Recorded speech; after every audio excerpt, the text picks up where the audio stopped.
Assalamualaikum warahmatullahi wabarakatuh. Selamat berjumpa lagi. Pada kesempatan ini, saya akan menyampaikan mengenai lanjutan dari spiritual nursing. Pada kesempatan ini, topik yang akan kita bahas adalah mengenai spiritual care atau perawatan spiritual yang mesti dilakukan oleh perawat ketika dia memberikan asuhan keperawatan kepada klien.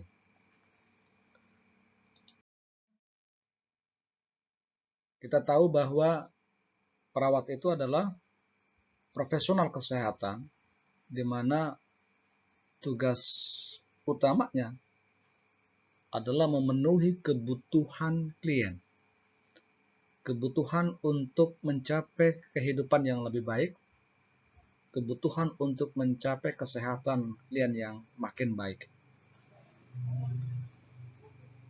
Kebutuhan-kebutuhan yang harus dipenuhi oleh perawat kepada kliennya itu dilakukan secara komprehensif, holistik, menyeluruh pada semua aspek. Perawat memenuhi kebutuhan fisiologis atau biologis kliennya, seperti makan, minum, oksigen, cairan, dan elektrolit, dan kebutuhan-kebutuhan fisiologis lainnya. Di samping itu, perawat juga harus memenuhi kebutuhan psikologis klien. Lalu kita tahu bahwa klien yang sakit bukan hanya sakit secara fisik yang dia alami, tetapi kondisi kesehatan ini mempengaruhi terhadap kehidupan atau kondisi psikologis dia. Klien karena sakitnya bisa menyebabkan dia menjadi cemas, tidak nyaman, khawatir, takut, dan yang lainnya. Maka perawat tidak boleh mengabaikan pemenuhan kebutuhan psikologis ini. Kebutuhan yang lain yang harus dipenuhi oleh perawat adalah kebutuhan sosial kliennya. Sebagaimana kita ketahui bahwa manusia adalah makhluk sosial, di mana keberadaannya tidak mungkin bisa lepas daripada lingkungan dan interaksi dengan orang lain. Bisa jadi karena kondisi sakit yang dialami oleh seseorang menyebabkan interaksi sosial klien dengan orang lain, interaksi klien di tempat pekerjaan, dan aktivitas sosial lainnya menjadi terganggu. Maka perawat harus mampu memfasilitasi pemenuhan kebutuhan sosial klien. Dan kebutuhan terakhir yang harus dipenuhi oleh perawat kepada klien adalah kebutuhan spiritual. Dari semua kebutuhan ini seringkali kebutuhan spiritual porsinya kecil. Padahal kalau kita melihat semua kebutuhan ini menjadi satu kesatuan dalam diri klien. Oleh karena itu, ketika perawat melakukan asuhan keperawatan, tidak boleh mengesampingkan kebutuhan satu sama lain. Semuanya harus dipenuhi menjadi satu kesatuan. Inilah seringkali yang disebut dengan keperawatan holistik. Berbicara mengenai kebutuhan spiritual, ini tentunya terkait dengan konteksnya atau isi daripada apa sih yang terkait dengan spiritualitas itu. Berbicara mengenai spiritualitas tidak semata-mata terkait dengan aktivitas rutinitas keagamaan. Tetapi justru berbicara mengenai spiritualitas ini, cakupannya kompleks. Ketika perawat memenuhi kebutuhan spiritual klien, maka ada beberapa aspek spiritualitas yang harus diperhatikan oleh perawat. Yang pertama adalah ketika berbicara mengenai spiritualitas, maka kita tidak boleh mengabaikan kaitannya dengan kepercayaan dan keimanan klien kepada Tuhannya. Setiap orang mempunyai kepercayaan dan keyakinan terhadap Tuhannya masing-masing. Oleh karena itu di sini seorang perawat dituntut memiliki pengetahuan yang luas mengenai berbagai agama. Sebab tidak menutup kemungkinan ketika merawat klien, agama klien berbeda dengan agama perawat. Tetapi kebutuhan spiritualitas terkait dengan agama klien ini mesti harus dipenuhi oleh perawat. Disinilah pentingnya perawat itu memiliki pemahaman yang luas mengenai agama. Yang kedua, ketika berbicara mengenai spiritualitas, ini tidak lepas daripada hal yang terkait dengan harapan dan kekuatan. Maka ketika perawat merawat klien, maka perawat harus mampu menumbuhkan harapan dan perawat harus mampu menyadarkan kepada klien akan kekuatan yang dimiliki oleh dirinya. Sehingga akan muncul motivasi dan semangat diri untuk bisa sembuh, bisa lebih baik dengan kondisi kesehatan yang saat ini dialaminya. Yang ketiga, berbicara mengenai spiritualitas juga tidak lepas daripada makna dan tujuan hidup klien.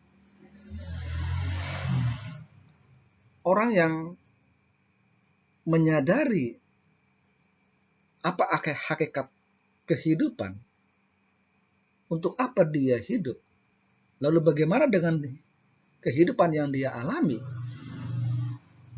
ketika sudah menemukan makna dan tujuan kehidupan, maka disitulah seseorang menemukan atau telah tercapai kebutuhan spiritualnya. Tentunya makna dan tujuan hidup setiap orang berbeda. Dan kita tidak bisa memaksakan kehendak kepada klien. Yang keempat, berbicara mengenai spiritualitas ini tentunya tidak lepas daripada moralitas. Moral, akhlak. Maka tingkat spiritualitas ini bisa termanifestasi, bisa dilihat dari akhlak yang ditampilkannya.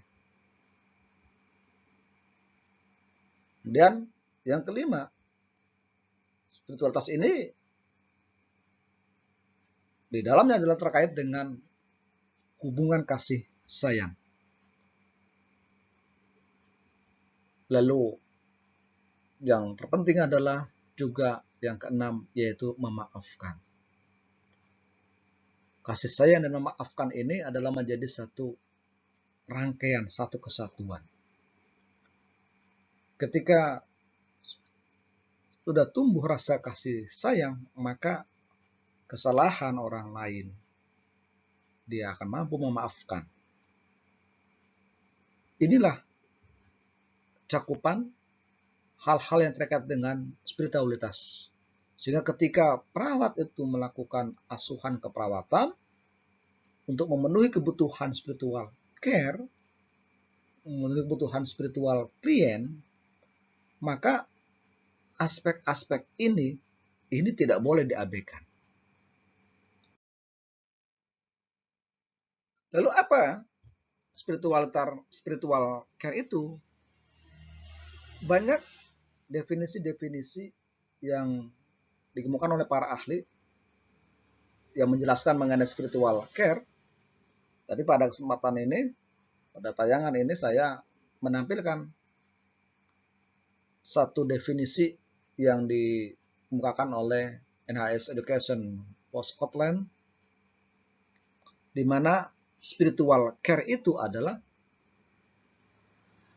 sebagai asuhan perawatan dengan mengenali dan merespon terhadap kebutuhan spirit manusia ketika mengalami trauma, menderita sakit atau kesedihan, termasuk di dalamnya adalah kebutuhan untuk dipahami, nilai diri, ekspresi diri, dukungan keimanan, berdoa, atau ritualitas keagamaan, atau hanya untuk mendengar kesedihan.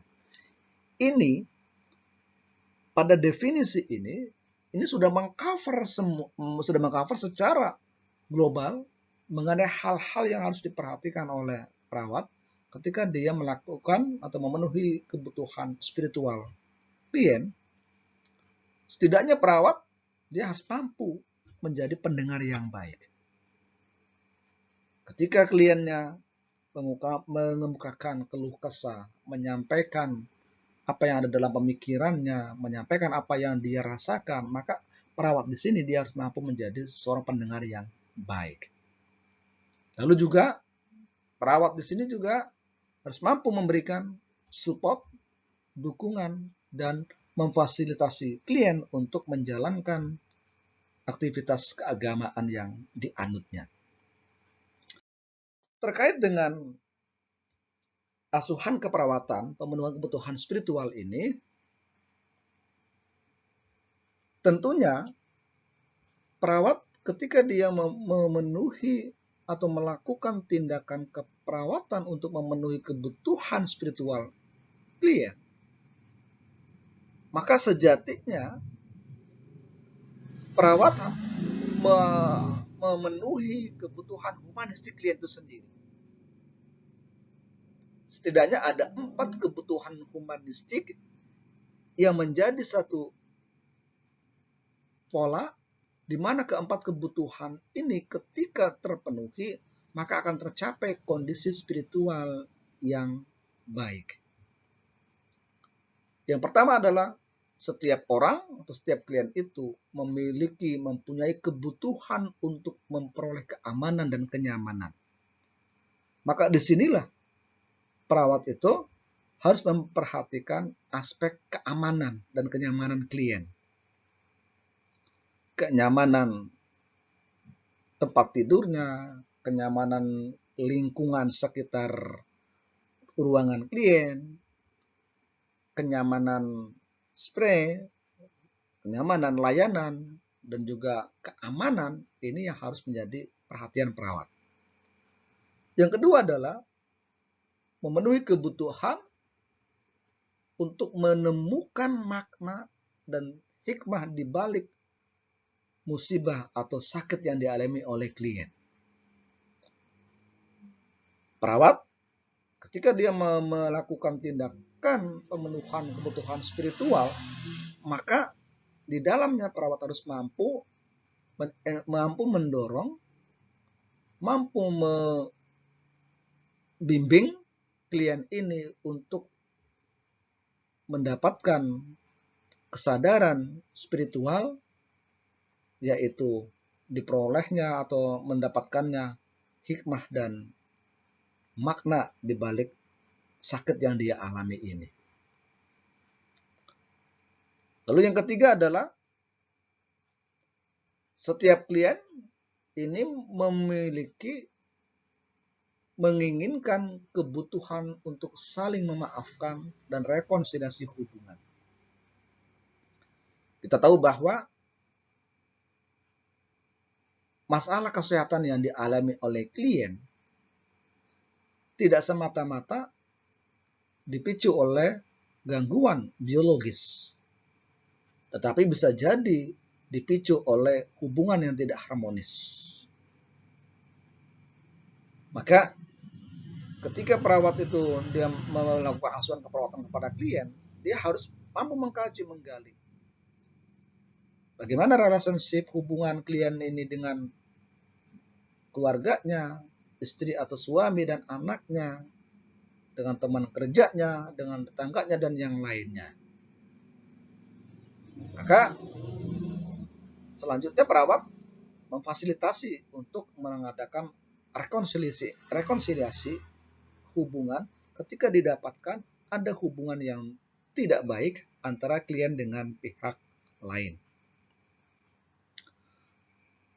Dan yang terakhir adalah setiap orang itu menginginkan terpenuhinya kebutuhan kasih sayang dan harga dirinya tetap terjaga. Privasi klien harus terjaga. Klien disentuh dengan sentuhan humanistik. Klien perlu disupport dari orang-orang yang dicintainya. Maka perawat mendekatkan, memfasilitasi orang-orang yang dicintai klien untuk memberikan support kepada klien tersebut. Namun pada faktanya, seperti yang pada awal saya sampaikan, kebutuhan spiritual ini seringkali mendapatkan porsi yang kecil dibandingkan dengan pemenuhan kebutuhan yang lain. Ini bisa jadi karena setidaknya ada 3 faktor penyebab yang membuat perawatan spiritual klien ini belum optimal dilaksanakan. Faktor yang pertama, ini mungkin terkait dengan pemahaman spiritual care yang masih belum baik oleh perawat. Sebab bagaimana kita ketahui bahwa seseorang melakukan tindakan didasarkan kepada pengetahuan dan pemahaman dari tindakan itu. Maka ketika pemahaman mengenai spiritual care ini rendah, maka bisa jadi akan berimbas kepada tidak tersentuhnya pemenuhan kebutuhan spiritual klien secara optimal. Faktor yang kedua bisa jadi karena adanya anggapan dikotomi layanan. Artinya menganggap bahwa layanan spiritual care ini tidak utama. Karena klien datang dalam kondisi dia mengalami gangguan biologis, misalnya sakit jantung atau sakit paru-paru dan yang lainnya. Maka fokusnya itu lebih banyak dikaitkan dengan bagaimana memulihkan kondisi gangguan biologis tadi. Dan ini tentunya terkait dengan faktor yang ketiga, yaitu persepsi kompetensi. Bahwa kompetensi perawat utamanya bukan terkait dengan pemenuhan kebutuhan spiritual, tetapi pada kebutuhan fisiologis, psikologis misalnya. Dan kompetensi yang padahal seorang perawat dia harus memiliki kompetensi pada semua aspek dimensi kemanusiaan. Dalam berbagai literatur disebutkan bahwa perawat itu memandang klien sebagai makhluk yang holistik, yang terdiri dari unsur biologis, psikologis, sosio-kultural, dan spiritual. Tentunya ini mestinya konsekuensinya perawat itu harus memiliki kompetensi yang baik kepada semua aspek dimensi kemanusiaan itu.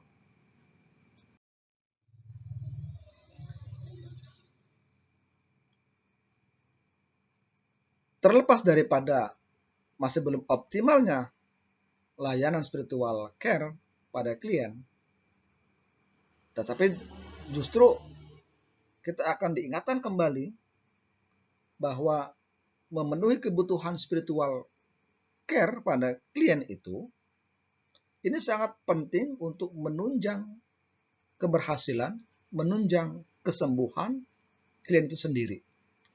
Karena apa? Karena memang perawatan spiritual pada klien ini dilakukan setidaknya ada 3 tujuan yang harus dicapai. Yang pertama, tujuan spiritual care adalah meringankan penderitaan yang tidak terhindarkan.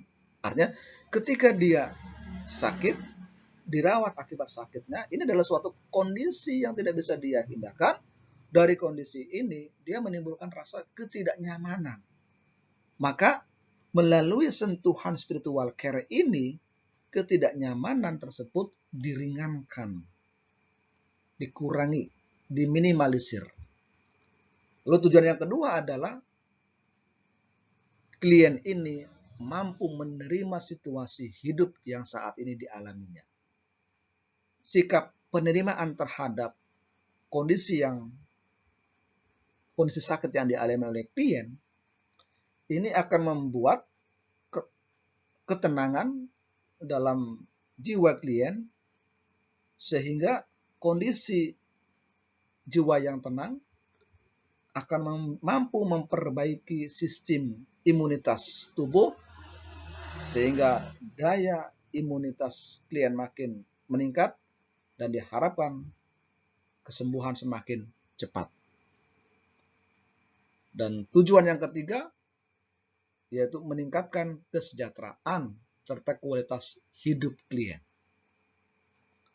Dari 3 tujuan ini sangat jelas menegaskan bahwa spiritual care itu adalah satu kompetensi, satu kebutuhan penting yang harus dipenuhi oleh perawat pada klien, karena ini akan menunjang terhadap keberhasilan, kesembuhan, dan bahkan kualitas hidup klien, baik saat dia sakit ataupun nanti setelah sembuh. Begitu pentingnya mengenai spiritual care, maka perawat memiliki peranan yang sangat penting. Peranan utama perawat adalah dia harus mampu memfasilitasi klien untuk mencapai rasa tenang dan damai, meskipun dia dalam kondisi yang sakit. Ini peran yang harus dilakukan oleh perawat. Dia harus mampu memfasilitasi dan harus mampu mencapai tujuan spiritual care di sini. Ini tentunya tidak lepas dari metode intervensi yang dapat dilakukan oleh perawat. Di antaranya adalah perawat harus mampu melakukan sentuhan, touch yang baik. Perawat harus mampu menjadi pendengar yang baik. Perawat harus mampu membangkitkan semangat, motivasi, dan harapan klien dan aspek-aspek lain dari spiritual yang telah dijelaskan sebelumnya. Demikian untuk bahasan pada pertemuan ini terkait dengan spiritual care. Kita akan lanjut pada bahasan berikutnya. Terima kasih. Mohon maaf bila ada kata yang tidak tepat. Akhir kalam. Assalamualaikum warahmatullahi wabarakatuh.